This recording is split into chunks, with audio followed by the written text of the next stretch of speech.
What's good, YouTube? It's your boy Home Warrior. Back with you guys for another video. I want to get on here this morning to make this video because after seeing the game last night and witnessing what happened to Tatum, which prayers up to him, the injury did not look great at all, and chances are his season is pretty much done. So, the Knicks did win the game, 121-113. Jalen Brunson had 39. Cat gave you 23. What's the name? Anobi gave you 20. And Mikal Bridges also gave you 23. So that's 4 people that gave you 20 plus in that win. That's only 4 people. For those who actually watch basketball and don't just look at the highlights on SportsCenter, that game was a tale of 2 halves. So clearly the first half, New York was trying to force the 3 ball. They didn't jack up a lot of threes, but a lot of times they had better shot selection they could have took, but they opted just to take a 3. And thus, Boston took advantage of that by getting extra possessions and building as much as a 13-point lead in the game. Now, the flip side to that coin is the problem I had with Boston. Once they got up 13, they started taking stupid-ass threes. You had Jaylen Brown jack up a few. You had Jason Tatum shoot what I called them bailout threes, because some of the threes that he took, he didn't have to take them. If he literally just penetrated and get layups, that lead swells to 17 to 20, and who knows? If you get us a 20-point lead on the Knicks, I'm not gonna say it's over, but it's getting that way. They're gonna start to wave the white flag slowly but surely.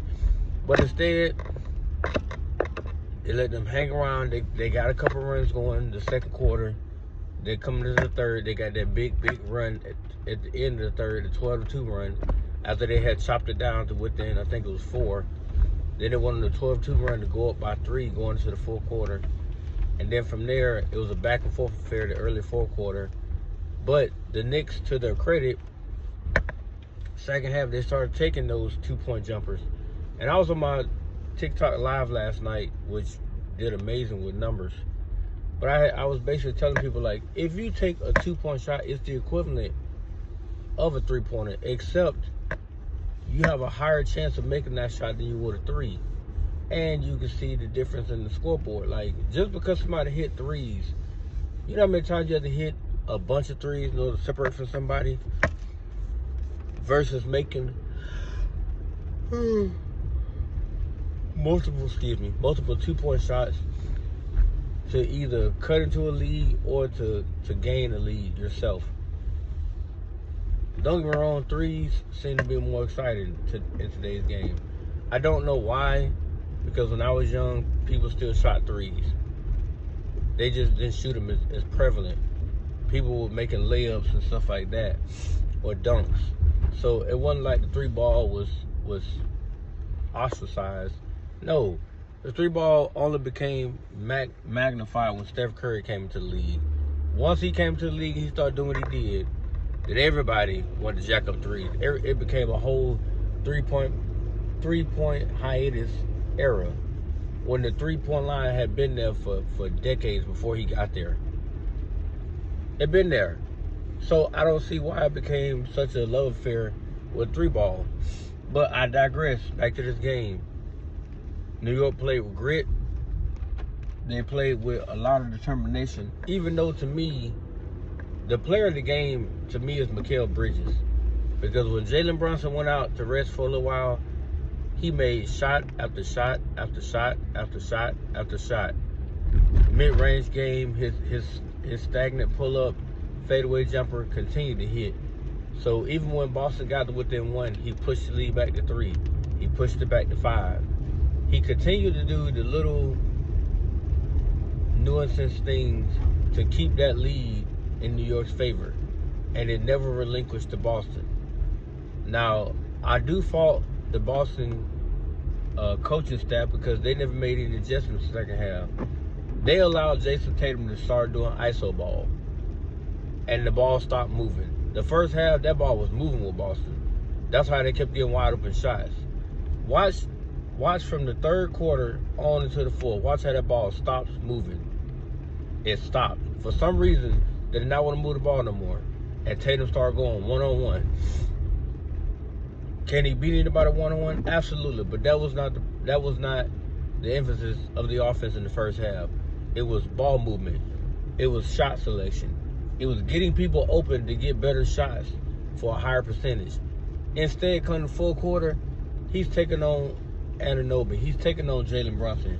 He's taking on Cat and others one-on-one. He can beat them off the dribble, yes. But if you can move that ball around and you get a little motion with it, that ball going to find its way back to you with you being wide open for a much better shot. Instead, Boston started playing dumb, the same way New York played in the first half. And as a result of that, unfortunately for him, he ended up snapping his Achilles on a simple play where the ball got stolen and he attempted to recover to play defense. It's a horrific injury because the way he fed, the way he went down, he's not coming back for game 5. So now Boston really going to be playing handicap. And chances are they're not going to win at home. So New York has a golden opportunity to close it out in Boston and to be waiting on the winner between Indy and Cleveland in the next series. But again, for those who basketball IQ is low, if you watch that game, New York, like I said, played a tale of two halves. It was my turn, your turn in the first half versus the second half became a little more ball movement and better shot selection. The first half was clearly my turn, your turn. It was Jalen Brunson and then it was Cat. And they were trying their hardest to get their points up. Even though to me, Jalen Brunson is a huge liability defensively because he can't defend anybody. And Cat is basically a shell of what he once was in Minnesota. And all he do is whine now to referees. He whines a lot to get calls, but then when he don't get them, that infuriates him. And not to mention, they won by 7. But no, they won by 8. But if you look at it, Jaylen Brown was in foul trouble from the jump. So they was basically playing with one good leg, which would be Tatum. And with that one good leg, they built a 13-point cushion very quickly. But that was based on a smooth offensive system where the ball was in motion, and so were the players. That's why the Knicks couldn't stay with them when they kept getting wide open threes. But the second half, they got stagnant. They started playing ISO ball, and they played into the Knicks' hands. Now, credit to the Knicks for actually fighting back into that game, making it a ball game, clawing away, and finally getting the lead to finally take the lead. And then in the fourth quarter, they closed it out after Tatum's injury. And mind you, I said after his injury, they took over the game and closed it out. But it took him going down after he had just dropped 42 on your head. He was on pace for 50 in Madison Square Garden, but he, hurt himself, and now he's not coming back. That was no fluke injury that he just suffered. He's gone, and he knows it. So now his team, because he's not going to be there for game 5. They're not going to show him on camera. He's not going to be in the stadium. So with that being said, they have to face the reality that, hey, we got to go and try to win at home against a feisty New York team that got all their guns. Everybody on their roster is good. But with New York, I see some glaring concerns. The way they play offense, we're going to say they made the Eastern Conference Finals because it looks that way now. It looks like they're going to win that series and finally get to the Eastern Conference Finals in 20 years. But do you really think they're going to beat Indiana? Do you really think they can beat Indiana, who's a more scrappier team than the New York Knicks are? They're way more scrappy, and they're way more savvy in terms of how they play. And they play with rhythm, timing, and precise movement without the ball. And they got a skilled big man and Pascal Siakam, Miles Turner, Now that team, Indiana, that team, they can play. No disrespect to New York, but Indiana can actually play. And I question how, with the way Tom Thibodeau coaches and the way Jalen Brunson plays, is that going to be enough to help you win the next series? I don't think so.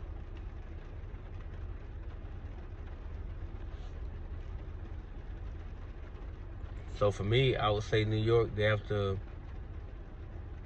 gotta go back to the drawing board with this offense. Because I mean, granted, they won last night, but if you watch that game, all the starters had damn near 40 minutes apiece. You're not gonna be last in the NBA Finals playing 40 minutes every game. The only way that's gonna work is if somehow or another he's allowing them to rest during the week. Like they get limited practice time because in the game you're gonna grind them out. That's the only way this works. You can't make them work out in practice the same length of time and then they get in the game play 40 plus minutes. And the way they play offense in the first half was horrific. The second half was a lot better because, like I said, the shot selection got better, and they stopped opting for just three, and started making mid-range jumpers. Jalen Brunson included, Cat included. I mean, Anobi he still selected for a few threes, but he made 1 or 2 layups. But that's just 4 guys like going for 20, like, cause Robinson he's a scrappy big man. He got them a bunch of offensive boards, which did help. But they got to get more than what they have on that roster if they're seriously thinking about making the finals push, especially in this postseason. Unfortunately, they can't do nothing right now. But next season, depending on how their season ends, they need to seriously look into buying in the players that can actually make a difference on the roster. They really do. But overall, like I said, it was a good game. It's still things that they have to clean up, but congratulations to the Knicks for winning that game. It was tough, but they pulled it out. And I guess we'll be seeing Game 5. I'm not watching Game 5, but I guess we'll be seeing Game 5 and see if they move on to face Indy. Because Indy they're gonna finish off Cleveland, I believe. Because Donovan Mitchell don't let he come back either. So it's like gonna be Indy and New York in the Eastern Conference Finals, which will make for a great series. And I'll give my prediction. I think Indy gonna win that in 6. But that's just me. But let me know your thoughts, you guys, on last night's game. How you felt about the performance and Jason Tatum's status, which everybody knows he's not coming back. But as always, guys, like, comment, subscribe, and I'll be seeing you guys in the next one. Peace.